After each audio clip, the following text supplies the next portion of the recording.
Hello, story lovers. Welcome back to my channel, Madeline Love, part 174.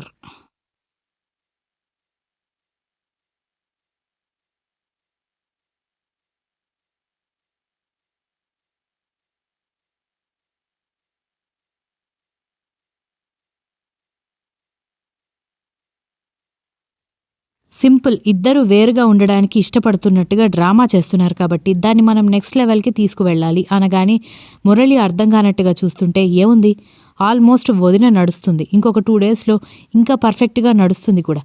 So ఆ టైంలోనే మనం plan implement చేయాలి. ఎలాగో మీరిద్దరూ విడిపోవాలని ఫిక్స్ అయ్యారు కాబట్టి ఇక నీ దారి నీది, మా అన్నయ్య దారి మా అన్నయ్యది అని నేను చెప్తా. నువ్వు కూడా వెళ్దాం పదక్క, మీరెలాగో విడిపోయారు కాబట్టి ఇంకా వాళ్ళని కష్టపెట్టడం కరెక్ట్ కాదని నువ్వు చెప్తావు.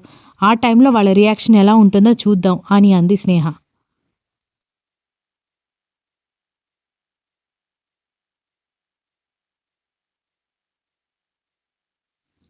లైట్ తీసుకో, మీ అన్నయ్య అయినా కొంచెం టెన్షన్ పడతాడేమో అంటే అది బయటకు చూపించడు. బట్ మా అక్క మాత్రం నేను పిలవగానే నాతో వచ్చేస్తుంది. బికాస్ తన మైండ్లో ఉన్న ప్లాన్ అదే కాబట్టి అనగాని అది కూడా నిజమే అనుకో. అట్లీస్ట్ సెట్ అయిన తర్వాత వాళ్ళ రియాక్షన్స్ ఎలా ఉంటాయో, వాళ్ళ మనసులు ముందులాగే ఆలోచిస్తాయో లేదో మనకు తెలియదు కదా అనగానే మురళి బాగా ఆలోచించి సరే అన్నాడు. ఇద్దరికిద్దరు థమ్సప్ చూపించుకొని ఎవరి రూమ్లోకి వాళ్ళు వెళ్ళిపోయారు. అనుకున్నట్టుగానే మరొక 4 రోజులు ఆ ట్రీట్మెంట్ తర్వాత చాలా వేగంగా దక్ష కోలుకుంది. ఆమె తనంతట తనుగా నడుస్తోంది, మెట్లెక్కుతోంది, దిగుతోంది, తన వస్తువులు తను సర్దుకుంటుంది. దాంతో ఇంకా ట్రీట్మెంట్ కంప్లీట్ అయిపోయింది కాబట్టి ఆ రోజు నైట్ జాతర అటెండ్ అయ్యి నెక్స్ట్ డే వెళ్ళిపోదామని అందరూ ప్లాన్ చేయడంతో next day morning plan implement చేయాలని మురళి, స్నేహ ఒకరినొకరు హింటిచ్చుకున్నారు.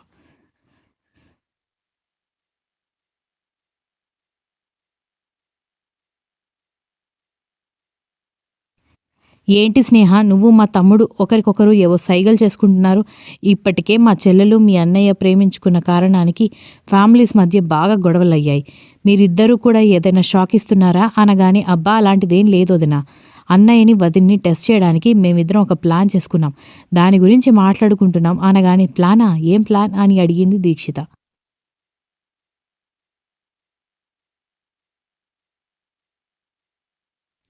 వాళ్ళిద్దరూ ప్లాన్ చేసుకున్న ప్లాన్ గురించి చెప్పడంతో ఇదేదో బాగానే ఉంది.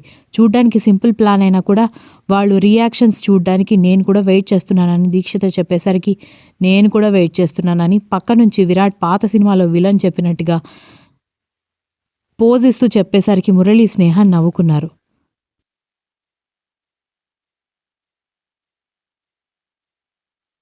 ఏంటి నలుగురు అంత గుసగుసగా ఏం మాట్లాడుకుంటున్నారని అటు కర్ణ ఇటు దక్ష ఒకేసారి అడిగి ఒకరినొకరు చూడకుండా ఇద్దరూ సైలెంట్ అయిపోవడంతో మాకేంటిది, మాకేంటిది అని అడుగుతున్నాను అని హీరో స్టైల్లో అడిగాడు విరాట్.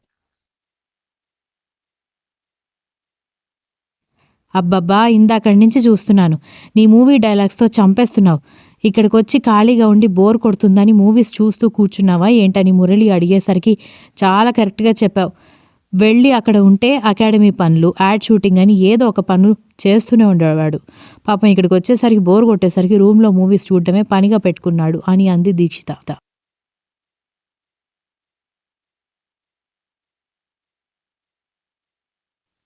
మరి ఇంకేం చేయమంటావు, వీళ్ళిద్దరు ఎమోషనల్ మూవీ చూడడం కంటే చూసిన మూవీస్ చూడడం చాలా బెటర్ అనిపిస్తుందని విరాట్ చెప్పేసరికి కర్ణ ఒక లుక్ ఇవ్వడంతో ఏంట్రా ఆ లుక్, నేను చెప్పింది అబద్ధమా, మీరు మాకు ఎమోషనల్ మూవీనే చూపిస్తున్నారు, అలనాటి పాత సినిమాల కంటే మీ మూవీ ఘోరంగా ఉందని తల పట్టుకున్నాడు విరాట్.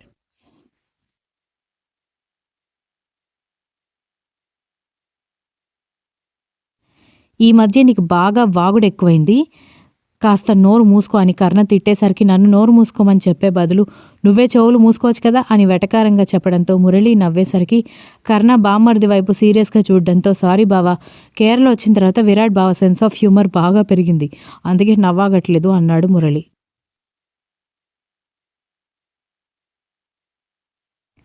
స్నేహ దొరికిందే ఛాన్స్ అని మురళి, నీకు బావ విరాట్ అన్నయ్య మాత్రమే, మా అన్నయ్య కాదు. ఇప్పుడు వాళ్ళిద్దరి మధ్య ఆ ప్రేమ లేదు అని చెప్పింది స్నేహ. స్నేహ అంత ఖరాఖండిగా చెప్పేసరికి కర్ణ, దక్ష టక్కున తల తిప్పి స్నేహ వైపు చూసేసరికి ఆమె మాత్రం తనకేమీ సంబంధం లేదన్నట్టుగా నెయిల్స్కి ఉన్న నెయిల్ పాలిష్ చూసుకుంటూ కూర్చోవడంతో కర్ణ లేదా దక్ష ఏమైనా రియాక్ట్ అవుతారేమోనని మురళి, దీక్షిత ముగ్గురు చూశారు కానీ ఇద్దరు మొహాలు నల్లగా పెట్టుకుని కూర్చున్నారు తప్ప ఎలాంటి రియాక్షన్ ఇవ్వకపోవడంతో వీళ్ల ముందు మాట్లాడిన, చెవిటి వాళ్ల ముందు శంఖం ఊదిన ఒకటే. నాకు మీ ప్లాన్ ఫలిస్తుందని నమ్మకం చాలా తక్కువగా ఉంది అని అంది దీక్షిత.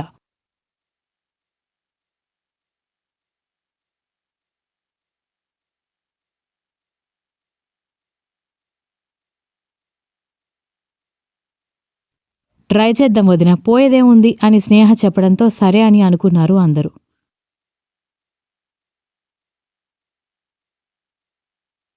ఇందిర బాబుని ఎత్తుకుని వాళ్ళ దగ్గరకు వచ్చి, ఏం చేస్తున్నారు మీరు? అందరూ రేపు రాత్రికి అమ్మవారి జాతర ఉందని తెలుసు కదా, అందరూ వెళ్ళి పడుకోండి. రేపు పగలంతా ఇక్కడ అందరూ ఉపవాసం ఉంటారట. ఆ తర్వాత అందరూ జాతరకి వెళ్ళి అక్కడ దొరికే ఖర్జూరాలు తిని ఉపవాసం వదిలేస్తారంట. మీ ఇష్టం, మీరు ఉపవాసం ఉంటారా లేదా అనేది, కానీ నేను ఉండాలని అనుకుంటున్నాను. వెళ్ళి పడుకోండి అని చెప్పింది ఇందిర.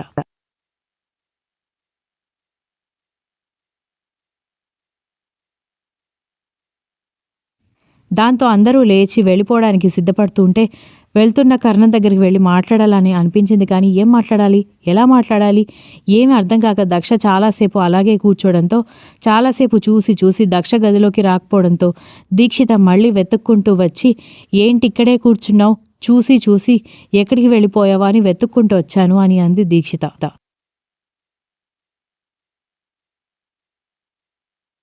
ఏమీ లేదక్కా, నిద్ర రావట్లేదు, అందుకే కూర్చున్నాను. నువ్వు వెళ్ళి పడుకో, నేను తర్వాత వచ్చి పడుకుంటాను అనగాని, వద్దు దక్ష, నీ హెల్త్ సెట్ అయ్యి ఎక్కువ రోజులు అవ్వలేదు. ఎంత కాదనుకున్నా ఇది పబ్లిక్ ప్లేస్, ఒంటరిగా ఉండకు. నీకు నిద్ర రాకపోతే మన రూమ్ బాల్కనీలో ఎంతసేపు అయినా కూర్చో, కాదని చెప్పను.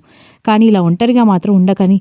ఒక 10 నిమిషాల్లో ఇక్కడ మొత్తం ఖాళీ అయిపోతారు, ఎవరిని నమ్మడానికి లేదని దీక్షిత చెప్పడంతో ఇక ఆమెను భయపెట్టలేక సరేనంటూ అక్కతో కలిసి గదిలోకి వెళ్ళిపోయింది దక్ష.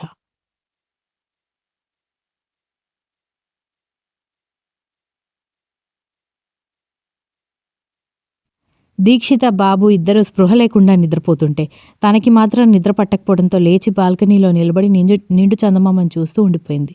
తన జీవితంలో ఎన్ని మలుపులు తిరిగిపోయిందో, ఎక్కడ ఉండేది ఎక్కడికొచ్చి పడింది. అసలు కలలో కూడా ఊహించని వ్యక్తి తన కోసం ఇంతగా శ్రమపడ్డమేంటి, ఇంతలా కష్టపడ్డమేంటి, ఇలాంటి వ్యక్తిని దూరం చేసుకోవడానికి తను అతని మనసుని దారుణంగా గాయపరచడం ఏంటి, అసలు పట్టించుకోకుండా బాధ పెట్టడం ఏంటి, ఏమీ అర్థం కావడం లేదు.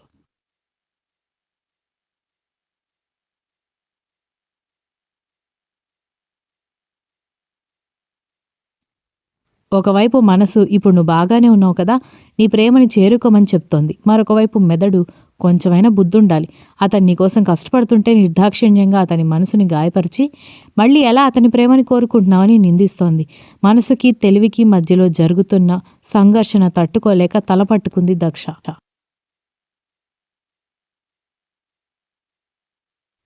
కర్ణకి కూడా ఎంత ట్రై చేసినా నిద్ర పట్టకపోవడంతో హోటల్ రూమ్ దాటి బయటకొచ్చేసి రిసార్ట్ బయట ఉన్న పండు వెన్నెల్లో అటూ ఇటూ తిరుగుతూ ఉండేసరికి అనుకోకుండా దక్ష దృష్టి అటువైపు పడ్డంతో రిసార్ట్ అయ్యేసరికి ఎప్పుడూ లైట్స్తో వెలిగిపోతూ ఉంటుంది కాబట్టి అతను ఆమెకి చాలా క్లియర్గా కనిపించడంతో నిద్రపోకుండా ఏం చేస్తున్నాడు అనుకుంది.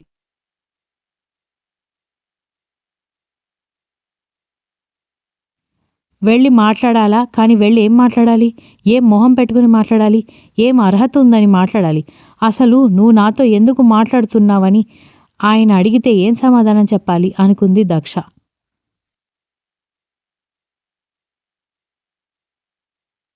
పైకి చెప్పకపోయినా అతని మనసు తన వల్ల చాలా గాయపడింది. దానికి మందు రాసేదెవరు, ఏమీ అర్థం కాక గదిలోకి వెళ్ళి నిద్రపోయింది. ఉదయాన్నే కర్ణ, విరాట్ రెడీ అయి బయటకొచ్చేసరికి దక్ష లంగవోణిలో, దీక్షిత చీరలో దర్శనం ఇవ్వడంతో ఏంటి కొత్త పెళ్లి కూతుళ్ళలాగా రెడీ అయ్యారు అని విరాట్ అడిగేసరికి ఏమీ లేదు, అమ్మవారి కోసం ఉపవాసం చేస్తారని అమ్మ చెప్పింది కదా, మేమిద్దరం చేస్తున్నాం, అందుకే ఉదయాన్నే లేచి తలస్నానం చేసి గుడికి వెళ్ళి వచ్చామని చెప్పింది దీక్షిత.